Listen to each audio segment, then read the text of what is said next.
안녕하세요. 과학반장입니다. 이번 시간에는 직권을 조사하는 방법에 대해 배워보도록 하겠습니다. 직권은 지구 표면과 지구 내부를 모두 포함하는 개념으로 지구 표면은 비교적 쉽게 조사할 수 있지만 지구 내부를 조사하는 것은 상당히 어려운 일입니다. 과학자들이 어떤 방법으로 지구 내부를 조사하는지 알아보기 전에 주변에서 흔히 볼 수 있는 물체의 내부를 조사하는 방법부터 알아보겠습니다. 물체의 내부를 조사하는 가장 확실한 방법은 직접 눈으로 들여다보는 것입니다. 과일은 잘라서 보면 되고 선물 상자는 풀어서 보면 됩니다. 그런데 물체의 내부를 직접 들여다볼 수 없는 경우도 있습니다. 그럴 때 우리는 여러 가지 간접적인 방법을 사용합니다. 공항 검색대에서는 승객의 가방 속에 무엇이 들어있는지 알아내기 위해 X선을 이용하고, 병원에서는 엄마 뱃속의 태아를 관찰하기 위해 초음파를, 환자의 건강 상태를 확인하기 위해 자기공명 영상장치를 이용합니다.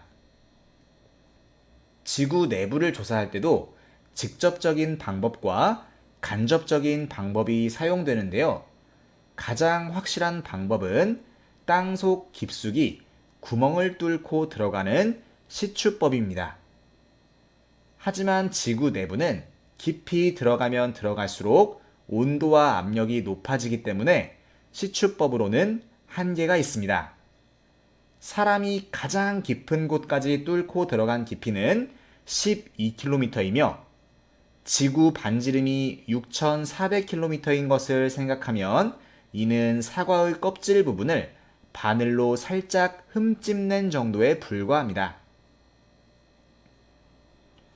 화산이 폭발할 때 나오는 화산 분출물을 통해 지구 내부를 조사할 수도 있지만 이 또한 지하 수백 킬로미터 이내의 물질만 확인할 수 있어 지구 내부 전체를 알아낼 수 있는 방법은 아닙니다.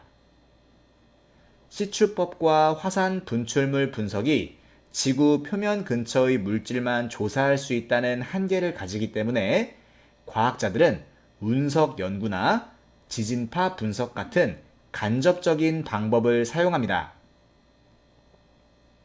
운석은 지구 내부와 비슷한 물질 구성을 가지기 때문에 좋은 연구 재료이지만 그 수가 너무 적습니다. 따라서 지구 내부를 조사하는 가장 효과적인 방법은 지진이 발생할 때 생긴 지진파를 이용하는 것입니다.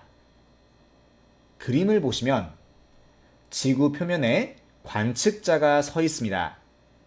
이때 관측자로부터 멀리 떨어진 곳에서 갑자기 지진이 발생합니다.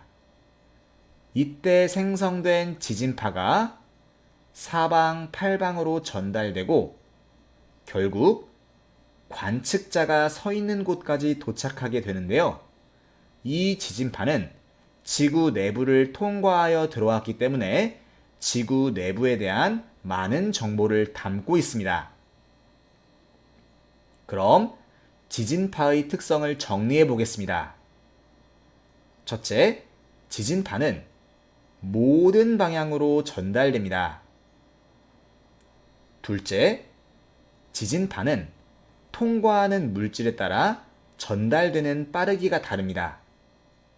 어떤 물질을 통과할 때는 빠르게 이동하다가 다른 물질을 통과할 때는 느리게 이동합니다. 과학자들은 이러한 지진파의 특성을 이용하여 직권이 지각, 멘틀, 외핵, 내핵이라는 4개의 층으로 되어 있다는 사실을 알아냈습니다. 이번 시간에는 지구 내부 조사 방법에 대해 배워봤습니다. 시청해주셔서 감사합니다. 지금까지 과학 반장이었습니다.